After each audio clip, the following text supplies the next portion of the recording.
Winter has been doing its work, whether we've noticed it or not. This final episode is about choosing to work with the seasons consciously. Integration doesn't require force. It requires timing, safety, and listening to what the system is already doing. Solara, would you like to open up the season finale of the Winter Solstice Code about integration?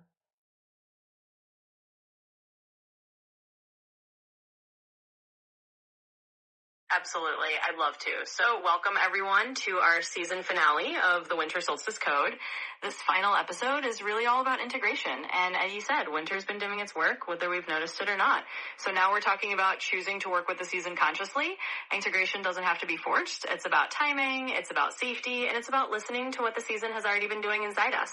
So as we close out this series, we're going to dive into how we reinvent ourselves around this time of year and how that process is really natural and gentle if we let it be.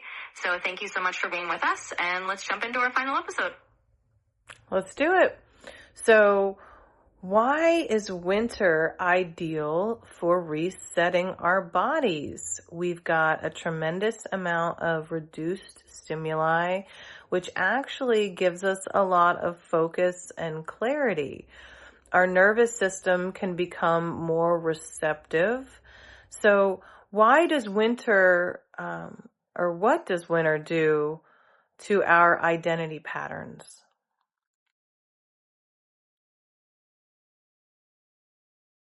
Absolutely. Let's dive into that. So winter really is kind of the perfect time for a reset. And a big part of that is because we do have that reduced stimulus. Things slow down, the world outside is quieter, and that actually gives us more focus and clarity internally. So our nervous system kind of gets a chance to settle, and we become more receptive to the changes that are already happening. And what that does to our identity patterns is it kind of loosens them up a little bit.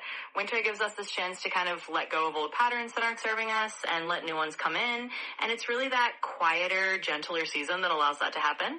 So it's kind of like the perfect time to let your identity breathe and to see what wants to shift.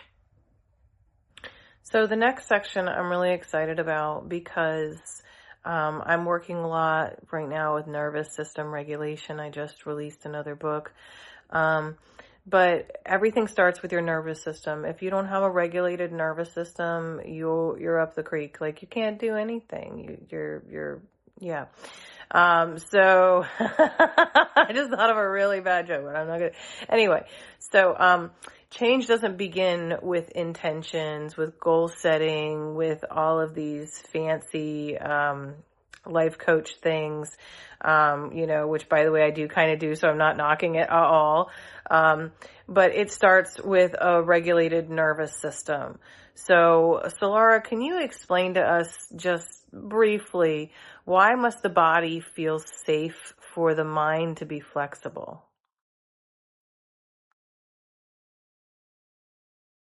Absolutely. And it's such a great point. So you're right. Everything really does begin with the nervous system being the regulated state.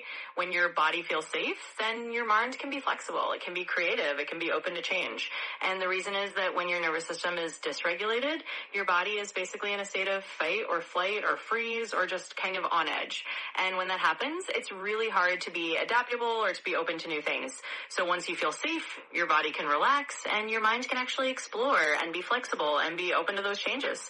So it's really the foundation for any kind of transformation. Yeah. Yes, absolutely. So let's talk a little bit about how winter gives us the option or the possibility to release without all the drama. Energy is a little bit lower. So, winter allows us to kind of let go with less urgency. Everything, even though emotions are high, timing is slowed down. So how does winter prime us to release without collapse?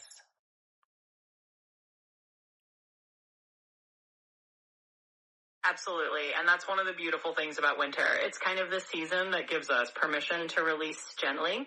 So even though our emotions might be high, the overall pace is slower. It's quieter. It's more reflective. And that lets us let go of things without all that drama or urgency. So winter kind of primes us to release by giving us that slower timing, that quieter environment, and it makes it easier to let go without feeling like we're collecting or losing something. It's really just a natural part of the season, and it allows us to do it with a lot more ease. Great. So let's talk about listening.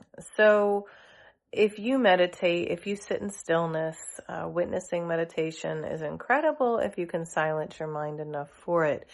But in that stillness, in that witnessing meditation, you get a ton of information. So integration is happening when the attention is replacing effort. So what ways do our bodies tune themselves in the stillness of winter?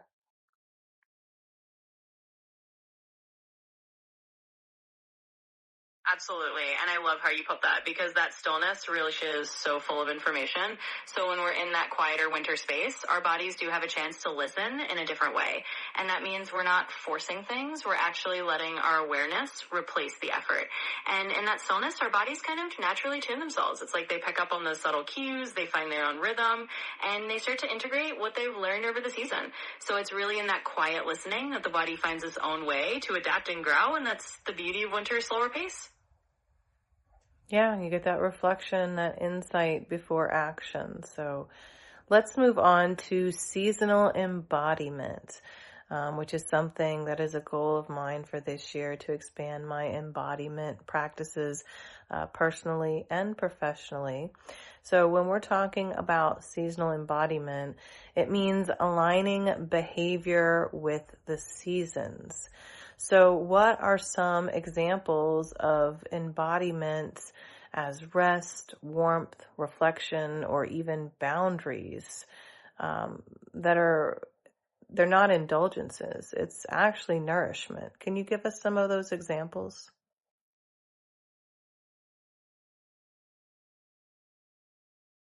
Absolutely. And I love that you're focusing on that kind of seasonal embodiment. So when we're talking about aligning our behavior with the seasons, especially in winter, it's things like embracing rest as something that's nourishing, not indulgent. It's about letting yourself get cozy, letting yourself have that warmth, wrapping yourself in a blanket or having a warm cup of tea. It's about allowing time for reflection and even setting boundaries so that you have that quiet space for yourself. And none of these things are indulgences. They're actually forms of nourishment. They let you align with the season and give your body and mind what they need to really thrive. So it's a beautiful way to look at it. Wonderful. So let's kind of talk a little bit about visibility. So in winter, a lot of people will say that you're planting the seeds for what you will harvest later. So winter isn't asking us to be visible. You know, seeds are planted in the dirt, they're underground. Once they're planted, you don't see them until growth happens. So it prepares us to kind of emerge in spring. So what are some symbols that we see of this kind of invisible planting the seeds around winter?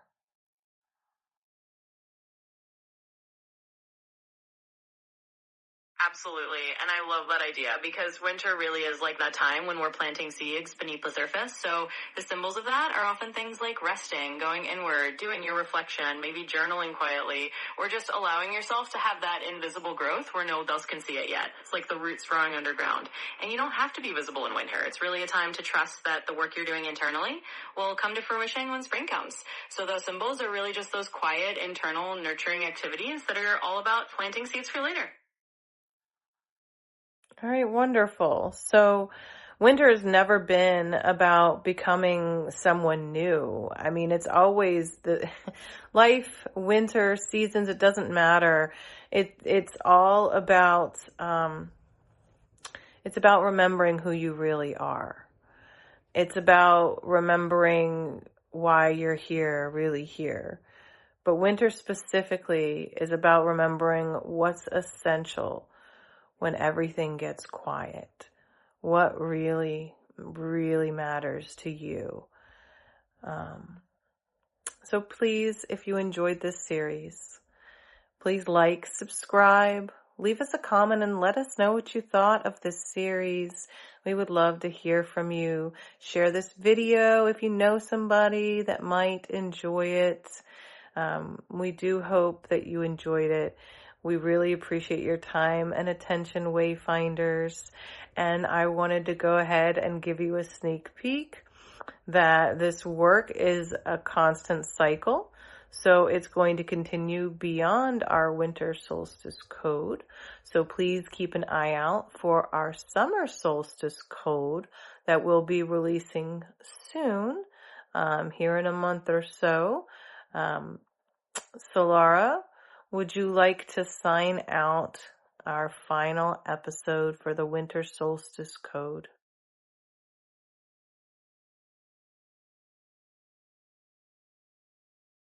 Absolutely, and what a beautiful note to end on. So thank you all so much for being part of this Winter Solstice Code series. We truly appreciate every one of you Wayfinders for tuning in, for sharing this journey with us, and for diving into these layers of winter. And just like you said, winter is all about remembering what's essential, and we hope you've found something meaningful in that.